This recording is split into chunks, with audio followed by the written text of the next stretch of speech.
Dès son jeune âge, Évrard, notre invité de ce jour, a commencé à entretenir des rapports sexuels avec des filles. Incapable de contrôler ses désirs sexuels, il va s'engouffrer dans une situation qui va profondément affecter sa vie. Mais que s'est-il réellement passé? Écoute son témoignage et tu comprendras. En fait, depuis l'enfance, j'étais dans les rues, j'étais à l'école primaire, CP1. Quand arrivé CM1, CE2, CM1, ça j'ai commencé à faire les rapports sexuels. Ils ont annoncé notre restaurant qu'on doit tous être une fille. Et d'accord, c'est compris. Quand on est sorti de la forêt sacrée maintenant, chacun d'entre nous, tous les points qu'on a mis, on doit reprendre à zéro.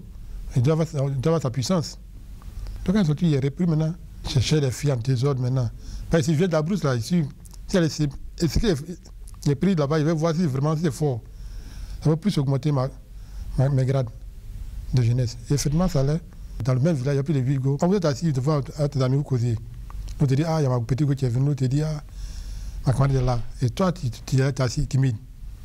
Ils vont te dire que vraiment, tu n'es peut-être hors la vie. Une fois, il y a une occasion, il ne faut pas louper. Il faut en prendre en même temps. Si tu es au village, les copines du village, les mariés du village, ça va passer. Ici, on a envie d'avoir encore une nouvelle vie. Surtout la ville. Si tu es basé sur une seule camarade, et il verra où toi tu as envie de manger, tu vas sortir perdant. Tu as oublié de chez moi plusieurs copines, ils ne pouvaient pas faire moins un jour, même 2 jours, sans faire les rapports sociaux. Non. C'est comme une folie en moi. Il présente comme du miel. Je ne peux pas laisser ça même durer un jour, ça franchement dit. C'est vrai.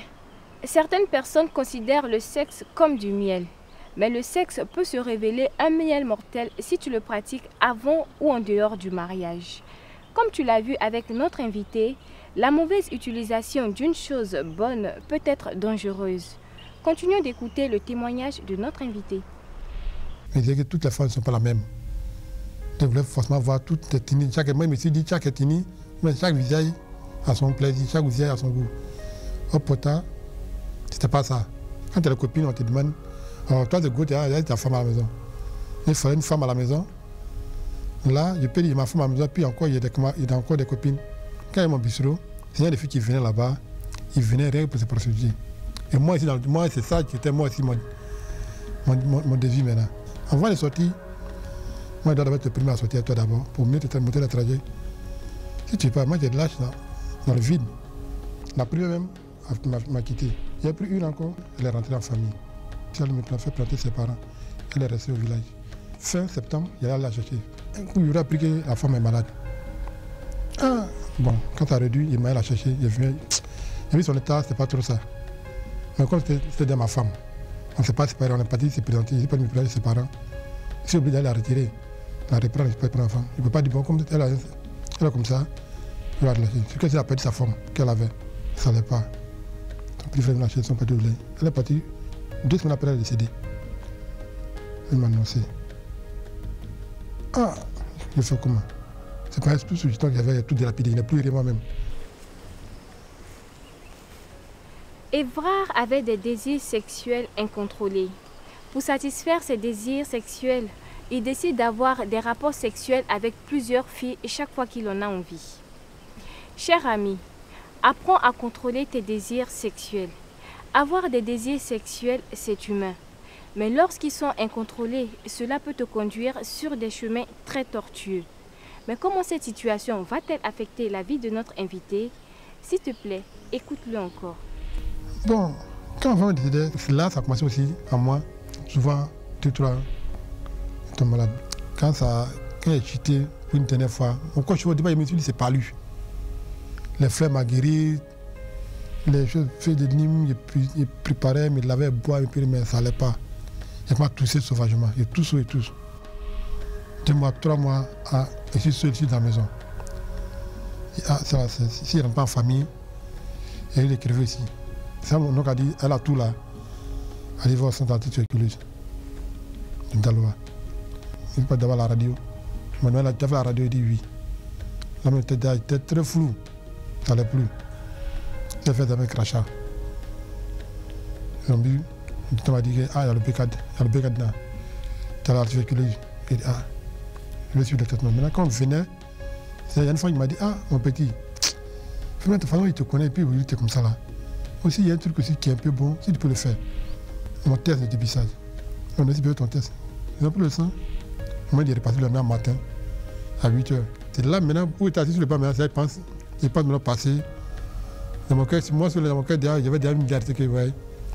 Voilà, c'est pas trop ça. À cause de mon état, il doutait beaucoup. Il dit, ah, docteur, ne doutez pas, s'il y a un problème, dites-moi ouvertement. Et voici, on peut trouver la solution. Il m'a dit, ah, mon petit est infecté. Il dit, que veut dire, il faut me dire clairement qu'il y a sida ou qu'il n'y a pas sida. Quand le docteur m'a dit, il y a le VIH-Sida, il dit, d'accord. Et à part ça, après l'autre m'a dit encore, il dit, non, il y a la tuberculose. Il dit, mais plus quoi? Parce que là où je suis devant vous, le docteur, c'est vous qui êtes mon seul Dieu, qui peut arranger, qui peut gâter. De toute façon, n'ayez pas peur de dire que c'est comme ça. S'il y a un autre truc en arrière, mais l'autre clair, puis vous allez m'aider à trouver une solution. Et il n'a plus rien. Il dit, d'accord. Maintenant, et pour la tuberculose, il y a son traitement, il dit oui. Et le VIH-Sida, il dit, on peut traiter. Il dit, ah, mais à son état, il faut attendre son nom, là, il repart. Moi, il n'y a pas les moyens. Ça peut pas. Il dit, non. Si tu as le moral, si tu as l'esprit posé, si tu as accepté ta maladie, on peut te suivre. C'est un soin gratuit. Il dit, ah, quel a été un soin gratuit? C'est là, mec m'a mis plus en joie. Il ne sait pas, il m'a dit qu'il a dit c'est gratuit même. Que vraiment, il y a des ONG, tu peux aller voir, c'est gratuit. Il dit, ah, quand il y a gratuit, je me suis senti que je suis à l'aise. Au lieu d'apprendre à contrôler ses désirs sexuels, Evra trouvait toujours des moyens pour satisfaire ses désirs sexuels incontrôlés. Il n'imaginait pas que ce style de vie pouvait lui jouer des tours. Aujourd'hui, il est malheureusement infecté du VIH-Sida. Cher ami, fais le bon choix. Contrôle tes désirs sexuels. Ne détruis pas ta vie. En tout cas, le conseil que peut donner les jeunes pour faire les choses, les rapports sans se préserver, sans se contrôler là, vraiment, en tout cas, moi, ici, c'est pas, il peut le dire que à chaque arrêt, dans mon trajet, tous mes amis jusqu'à présent, quand un jeune il dit, ah, il explique mon histoire vis-à-vis, qu'il vraiment fait très attention. Vraiment, l'amour, le rapport social est très important. C'est ça à l'aise, mais après, il y a des difficultés derrière. Ce qui peut donner comme conseil aux jeunes qui font les rapports sans contrôle, sans se contrôler, vraiment, il aide pour des juges qui croient vraiment que le VIH, c'est une maladie qui existe. Mais si ça existe, mais ce n'est pas comme ça dans la rue, ça se prend. Si tu ne sais pas te contrôler en disant que, ouais, ici, les jeunes, ils sortent, passer, bon, c'est chez les grades, non, le boucantier, ce n'est pas du tout bon. C'est très bien, quand il faut être fidèle, quand tu es fidèle, là, c'est bon. C'est pas le fait de dire, quand tu es sérieux, tu es fidèle, on va dire, tu n'es pas garçon. Si on me donne une chance encore pour vivre, il faut faire très attention à ma vie. Les rapports sexuels non contrôlés, vraiment, je vois que c'est pas prudent. Il faut maintenant me contrôler. Et il veut dire aussi à des frères, sœurs, les rapports sexuels incontrôlés là, vraiment, qu'ils vivent beaucoup ça. C'est pas garanti, c'est pas garanti. C'est même pas du tout bon. Vanité des vanités, tout est vanité, dit l'Ecclésiaste. Les plaisirs passeront, mais qu'adviendra-t-il de ta vie? Veux-tu connaître le même sort que notre invité? J'imagine que non. Cher ami, les désirs sexuels incontrôlés peuvent détruire ta vie. Tu as un avenir radieux. Ne l'hypothèque pas en te comportant dangereusement. Contrôle plutôt tes désirs sexuels et tu échapperas ainsi au piège du VIH-Sida. Si tu as besoin de plus d'informations, contacte-nous à l'adresse ou au numéro de téléphone qui s'affiche sur ton écran et nous serons heureux de communiquer avec toi. Prends soin de toi et à très bientôt.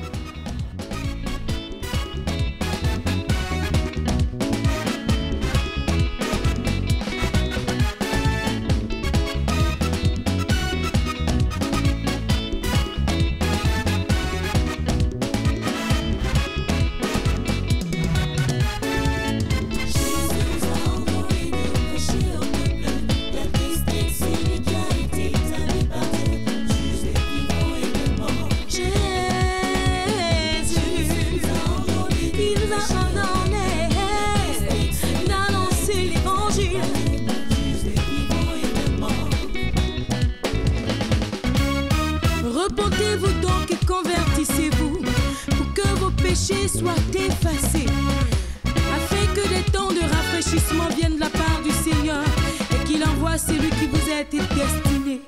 Jésus-Christ, Acte 3, 19 à 20.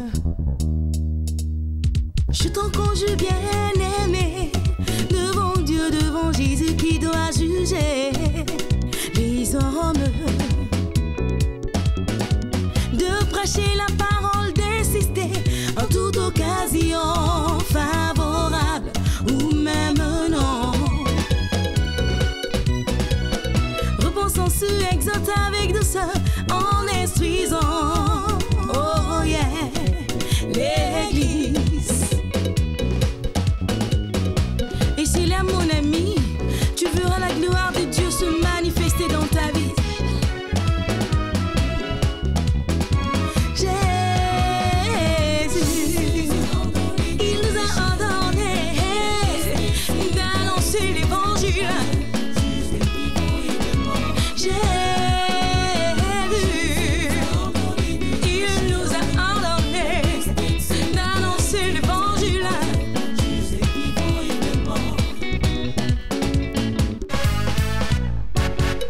Eh ben. Eh ben.